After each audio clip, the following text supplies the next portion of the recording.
ನಮಸ್ಕಾರ, ಕರ್ನಾಟಕ ಮೀಡಿಯಾ ನ್ಯೂಸ್ಗೆ ಸ್ವಾಗತ. ನಾನು ನಿಮ್ಮ ಪ್ರೀತಿಯ ಮಹೇಶ್. ಹಿರಿಯೂರು ದಕ್ಷಿಣ ಕಾಶಿ ತೇರುಮಲ್ಲೇಶ್ವರ ಜಾತ್ರಾ ಮಹೋತ್ಸವ ಒಂದು ಶುಭ ದಿನದಂದು 15ನೇ ವಾರ್ಡಿನ ಕೌನ್ಸಿಲರ್, ನಗರಸಭಾ ಸದಸ್ಯರಾಗಿರ್ತಕ್ಕಂಥ ಜಗದೀಶ್ ಅಣ್ಣವರಿದ್ದಾರೆ. ಅವ್ರನ್ನ ಭೇಟಿ ಮಾಡಿ ಜಾತ್ರಾ ಪ್ರಯುಕ್ತ ಒಂದೆರಡು ಮಾತನ್ನ ಕೇಳೋಣ ಅಂತೇಳಿ ಆಗಮಿಸಿದ್ವಿ. ಬನ್ನಿ ವೀಕ್ಷಕರೇ. ಅಣ್ಣ ನಮಸ್ಕಾರ. ನಮಸ್ಕಾರ. ಇವತ್ತು ಜಾತ್ರಾ ಮಹೋತ್ಸವ ಇದೆಯಣ್ಣ? ಹೌದು. ಮೊದಲನೇದಾಗಿ ದಕ್ಷಿಣ ಕಾಶಿ ಶ್ರೀ ತೇರುಮಲ್ಲೇಶ್ವರ ಸ್ವಾಮಿ ಜಾತ್ರಾ ಮಹೋತ್ಸವದ ಅಂಗವಾಗಿ ಬರ್ತಕ್ಕಂಥ ಭಕ್ತಾದಿಗಳಿಗೂ ಹಾಗೂ ಹಿರಿಯೂರು ಸಮಸ್ತ ನಾಗರಿಕರಿಗೂ ಶುಭವಾಗಲಿ. ಮಳೆ ಬೆಳೆ ಎಲ್ಲ ಯಥೇಚ್ಛವಾಗಿ ಆಗಿ ಚೆನ್ನಾಗಿ ಜನರು ಸಮೃದ್ಧಿಯಿಂದ ಇರಲಿ ಅಂತ ಬಯಸ್ತಾ ತೇರುಮಲ್ಲೇಶ್ವರ ಸ್ವಾಮಿ ದೇವ್ರನ್ನ ಕೇಳ್ಕೊಳ್ತಾ ಇದೀವಿ. ಪ್ರತಿಯೊಬ್ಬರಿಗೂ ಒಳ್ಳೇದಾಗ್ಲಿ ಹಾಗೂ ನಿಮ್ಮ ಮೀಡಿಯಾದಾಗೂ ಒಳ್ಳೇದಾಗ್ಲಿ. All the best. ಧನ್ಯವಾದಗಳಣ್ಣ. ಹಿರಿಯೂರಿನ 7ನೇ ವಾರ್ಡಿನ ನಗರಸಭಾ ಸದಸ್ಯರಾದ ವಿಠಲಣ್ಣವ್ರು ಕೂಡ ಇದ್ದಾರೆ. ಅವ್ರನ್ನೂ ಕೂಡ ಈ ತೇರುಮಲ್ಲೇಶ್ವರ ಜಾತ್ರಾ ಮಹೋತ್ಸವದ ಅಂಗವಾಗಿ ಮಾತಾಡ್ಸೋಣ. ಬನ್ನಿ ವೀಕ್ಷಕರೇ. ಅಣ್ಣ ನಮಸ್ತೆ. ನಮಸ್ತೆ ಸರ್. ತೇರುಮಲ್ಲೇಶ್ವರ ಜಾತ್ರೆ ಕಾರ್ಯಕ್ರಮ ನಡೀತಾ ಇದೆ. ಹೌದು ಸರ್. ಈ ವಿಚಾರವಾಗಿ ನಮ್ಮ ಶ್ರೀ ಕ್ಷೇತ್ರ ದಕ್ಷಿಣ ಕಾಶಿ ಶ್ರೀ ತೇರುಮಲ್ಲೇಶ್ವರ ಸ್ವಾಮಿಯ ಜಾತ್ರಾ ಮಹೋತ್ಸವದ ಹಾರ್ದಿಕ ಶುಭಾಶಯಗಳು. ಹಾಗೂ ಸಮಸ್ತ ನಾಡಿನ ಜನರಿಗೂ ಹಾಗೂ ಹಿರಿಯೂರಿನ ಜನತೆಗೂ ಶ್ರೀ ತೇರುಮಲ್ಲೇಶ್ವರ ಸ್ವಾಮಿ ಆಶೀರ್ವಾದ ಸದಾ ಇರಲಿ. ಹಾಗೆ ಅದೇ ರೀತಿ ಸಮಸ್ತ ನಾಡಿನ ಜನತೆಗೆ ಎಲ್ಲ ಶುಭ ಉಂಟು ಮಾಡಲಿ. ಆರೋಗ್ಯ, ಆಯುಷ್ಯು, ಸಂಪತ್ತು ಆ ತೇರುಮಲ್ಲೇಶ್ವರ ಸ್ವಾಮಿ ಕೊಡ್ಲಿ ಅಂತ ಕೇಳ್ಕೊಂತ 2 ಮಾತು ಮುಗಿಸ್ತೀನಿ. ಓಕೆ, ತುಂಬಾ ಧನ್ಯವಾದಗಳು ಸರ್. ವೀಕ್ಷಕರೇ, ಬನ್ನಿ ದಕ್ಷಿಣ ಕಾಶಿ ತೇರುಮಲ್ಲೇಶ್ವರ ಜಾತ್ರೆಯ ಒಂದು ಊರಿನ ಸಂಭ್ರಮದ ಸಡಗರ ಹೇಗಿದೆ ಎಲ್ಲ ನೋಡ್ಕೊಂಡು ಬರೋಣ. ಬನ್ನಿ ವೀಕ್ಷಕರೇ. ಹಿರಿಯೂರಿನ ನೋಡಿ, ಶೃಂಗಾರಗೊಂಡಿರುವ ಮೈಸೂರಲ್ಲಿ ಆಗ್ತಕ್ಕಂಥ ಒಂದು ಬಲ್ಪಿನ ಒಂದು ಸುಂದರ ತಾಣ ಹಿರಿಯೂರು ಆಗಿದೆ.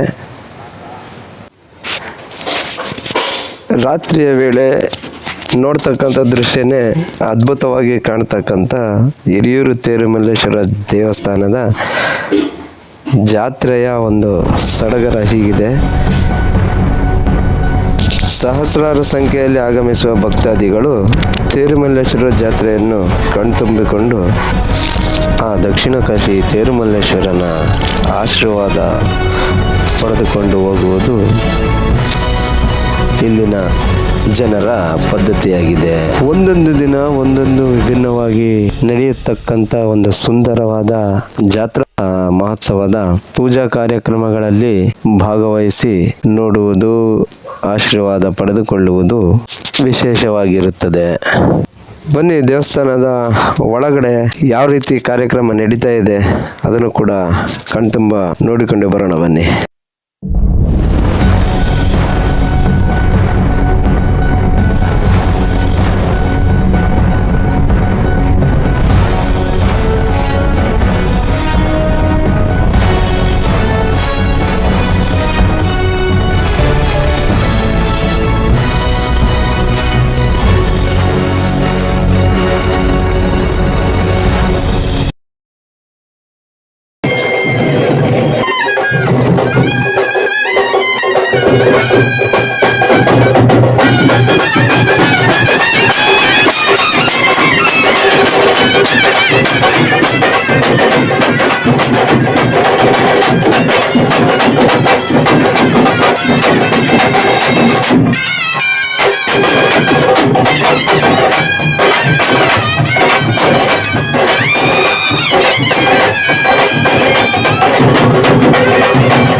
ಒಂದೊಂದು ವಿಭಿನ್ನವಾಗಿರ್ತಕ್ಕಂಥ ಪೂಜಾ ಕಾರ್ಯಕ್ರಮಗಳು ನೆರವೇರಲಿದ್ದು ಭಕ್ತಾದಿಗಳು ಆಗಮಿಸಿ ಸಂಭ್ರಮಾಚರಣೆಯನ್ನು ಆಚರಿಸುವುದು ವಿಶೇಷವಾಗಿದೆ.